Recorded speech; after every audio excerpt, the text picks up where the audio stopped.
Welcome to this Zentangle Quickie. My name is Heather Hartwick Gladden. I'm a certified Zentangle teacher.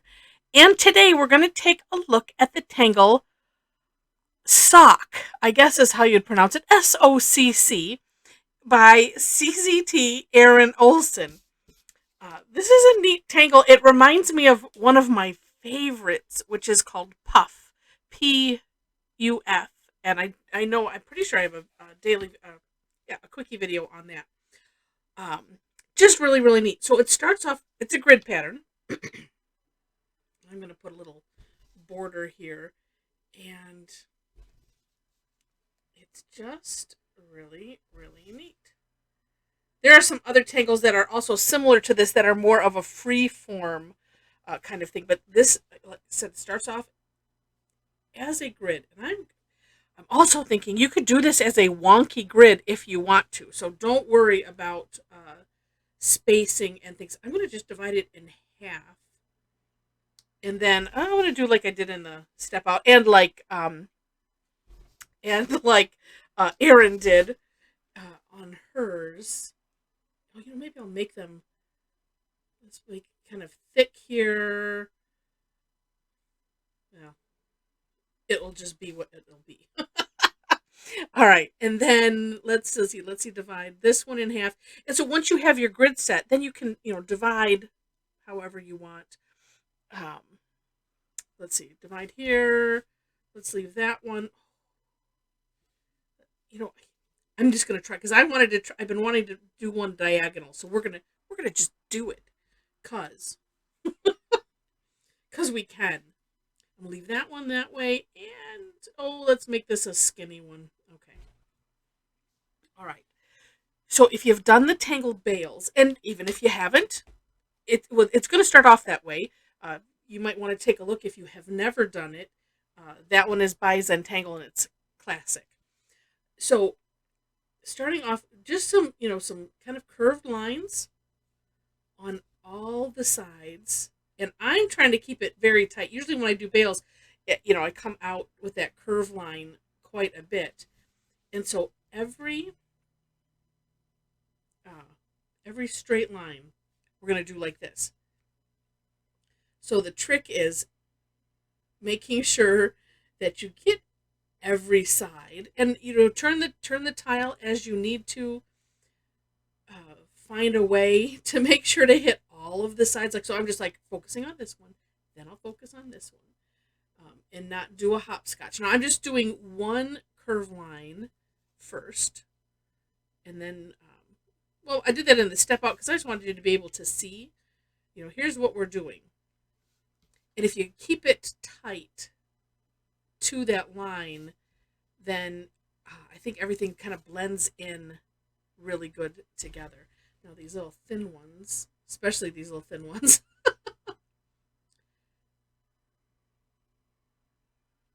and I don't believe that this one requires any, pattern. Like, should you do each side in succession? Should you do the opposites? It's completely up to you. And I say this inside view into Heather's brain. I say this because I keep thinking it's like, does it matter? As I was playing with it, it's like, does it matter which way, which direction? Does it matter if I, do the sides first?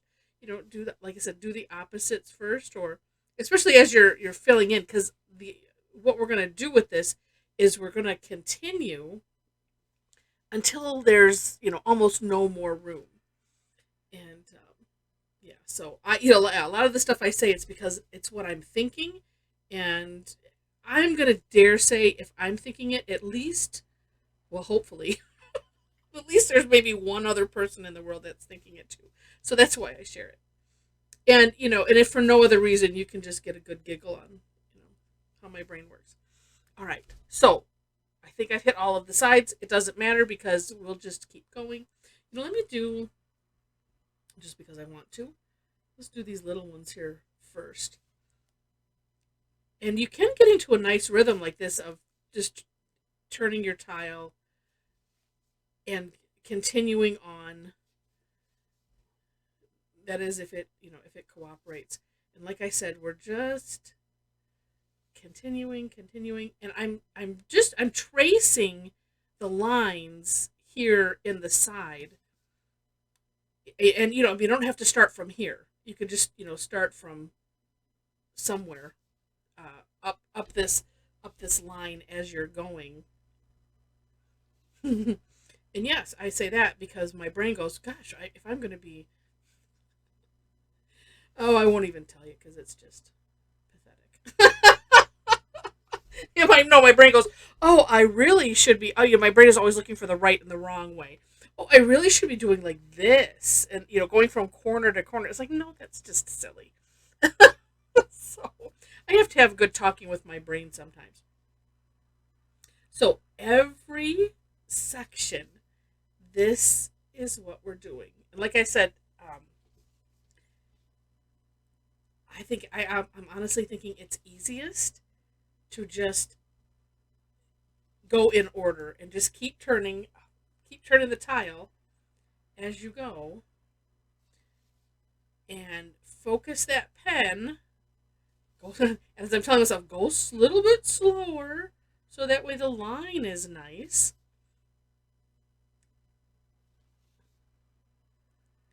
And, kind of as consistent as possible. And that's also the reason to turn the tile, because I have my hand planted. So that way the curve can kind of go like this. So I'm turning the tile so that way it's lining up for the most part. It's one of those, it's, we can only go so far into, setting that up so it's as perfect as possible. Trying to keep the distance as, similar as possible. Although, it is kind of interesting because what's ending up happening here is the lines are getting closer together, but it creates a neat effect, doesn't it? And actually, in the instructions, let me flip to that really quick. She says, continue to add lines and rotate your tile until the space is almost full. So that's an up to you thing. So if you want to have them touch, I think in my step out, I have a lot of them touching, at least in the one. But that's up to you, however you want to do that. I think I'm going to leave them like that. But it's kind of neat because if they get closer together as I'm getting towards the middle, it creates a really neat effect. All right, and while I'm doing this, let me just say, in the description section is where you will find a link to, my version of the step out. I always do my own version, and then I link to the originator of the Tangle, and I call it For More Inspiration. And sometimes they just do a step out. Sometimes there's added art and samples in there, and it's so fun to look at. And this, you don't have to have even lines, even number, so you don't have to go all the way around and then you can stop. Just whatever ends up working, whatever happens, and that is also what makes this a fantastic tangle. Number one, there's no way there's really no way to goof this up, and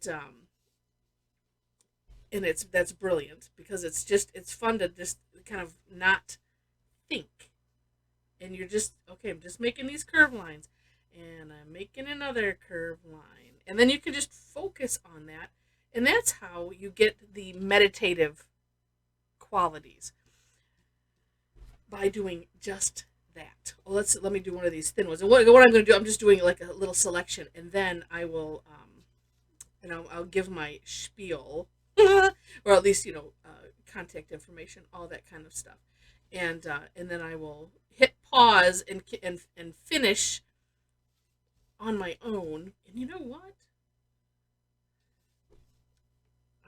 So like this one, I'm gonna just bring a couple extra in this way. There's no rules. That's why it's so fun. You can decide what you want to do. So I can just leave that like that and call that done if I want to.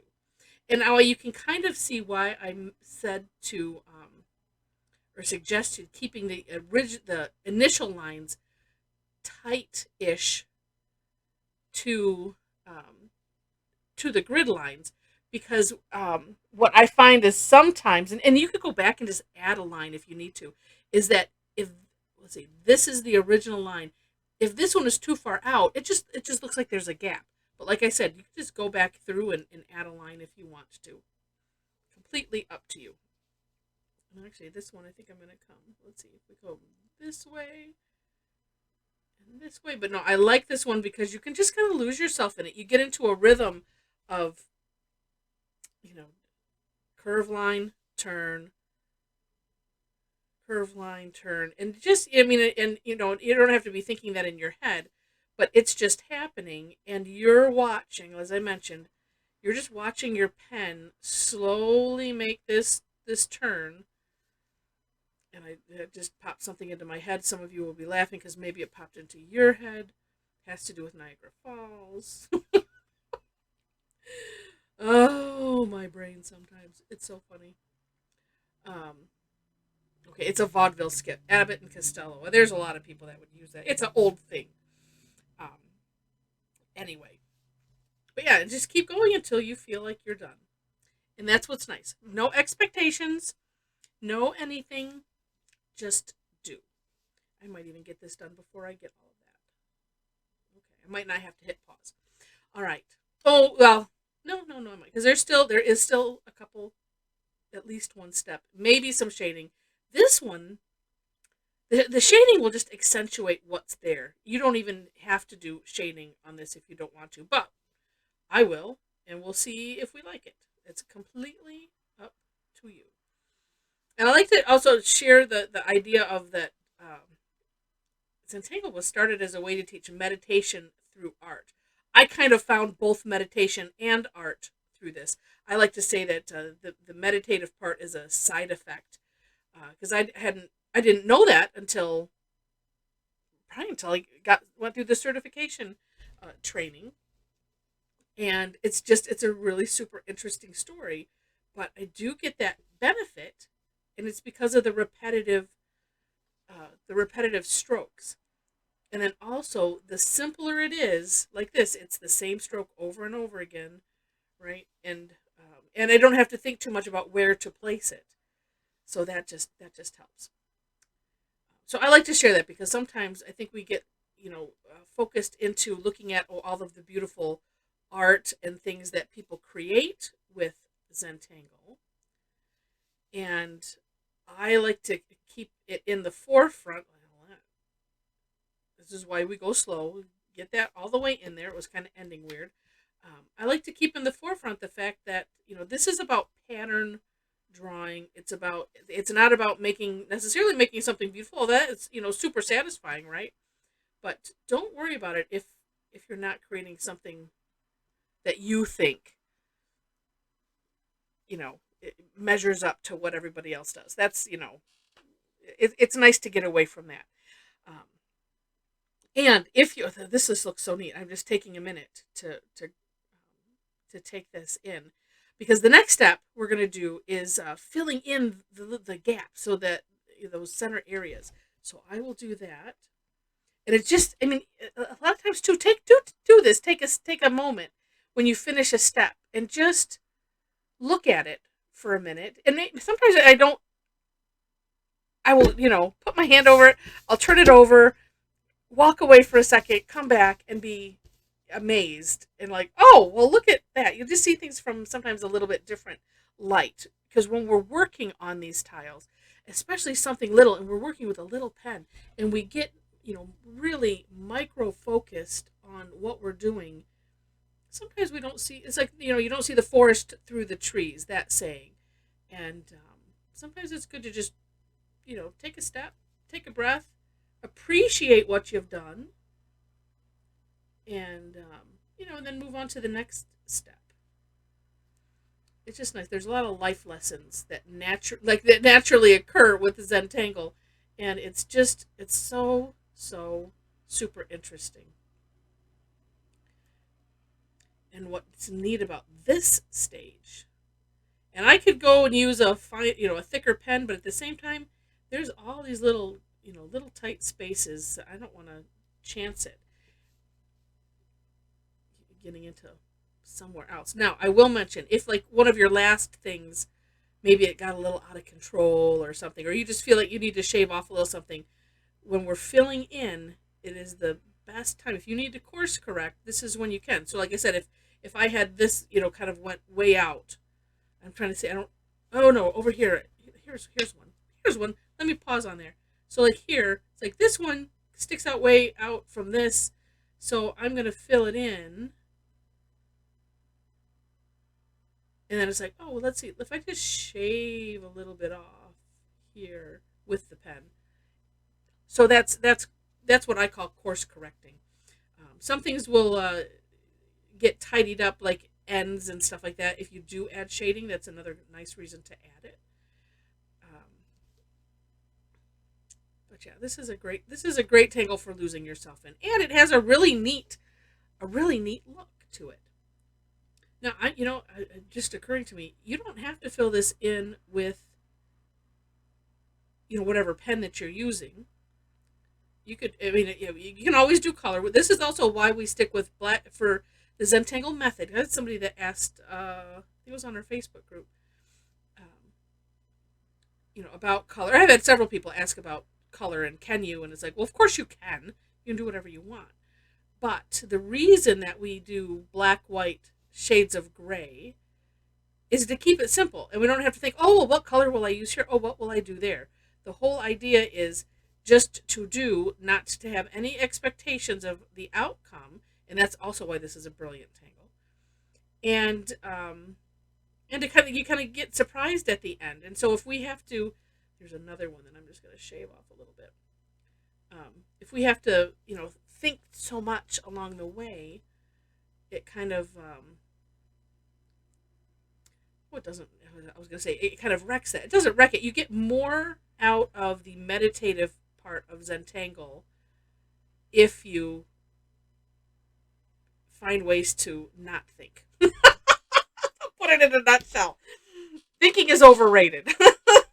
So, okay, so there we have it. And I just like to make sure that, on this channel, and even in my classes, I always like to do things so that way we just keep that idea that this is the founding of this. So let's, not get too far away, because I'm putting shading in the places where all of these gather just a little bit. I never like to hear somebody that's, oh, well, I don't, mine's not good enough to share. Oh, everybody does such beautiful art. And I, find this occasion sometimes, even on our Tangle Addicts channel. And I just, say, please share. I don't care if you think that you did it with your feet. It doesn't matter. It's about your journey. And, we all come from different places and different, abilities and have different challenges, but that's not what it's about. And what I love about my Tangle Addicts community is the fact that we all kind of get that and understand it, and everybody is there cheering everybody else on and celebrating, and when we notice, sometimes we know if somebody's having, a particular challenge, because a lot of times we'll just ask the question, well, how do I do this? How do I do that? And or I'm having a challenge with this. How does this look? And it's nice because we want it to be a satisfying experience, but then at the same time, it is about our individual journey with this and the fun that we have. And if you can't draw straight lines, and then all of a sudden you found, oh hey, look at, they're a little bit straighter. We're right there cheering, woohoo, yes. And and it's all good. And if they're not straight, so like this, if your hand is a shaky one, so what?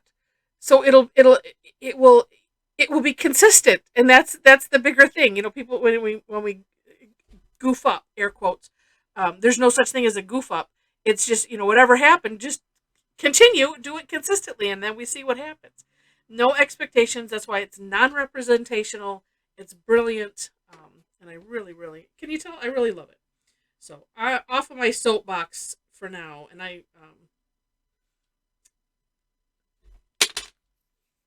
maybe.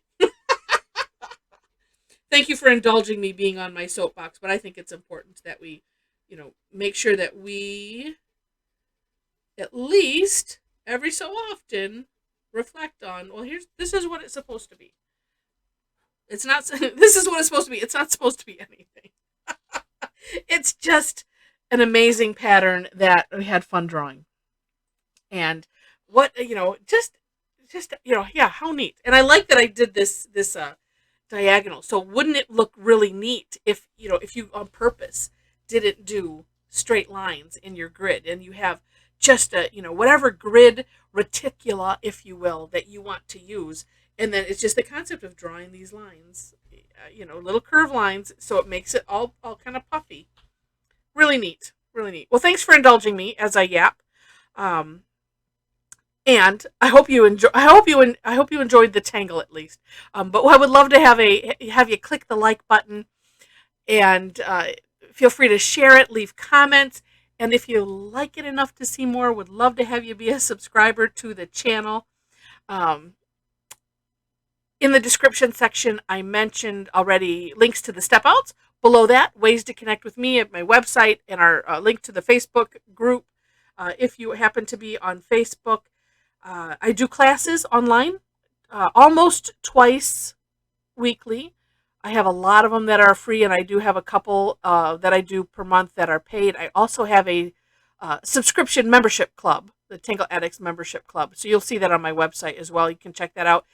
Check us out for free if you've not taken one of my classes. We have fun while we tangle, so I will warn you of that. And it just adds to the benefit. It really, really does. And it's just such a wonderful creative time. So check that out. Check us out for free first, and then if you think you're going to take more than one class a month, it's worth it. So, and I appreciate any and all of that, because then it helps to keep me able to do these. So with that, thanks so much for watching, and I wish you happy tangling.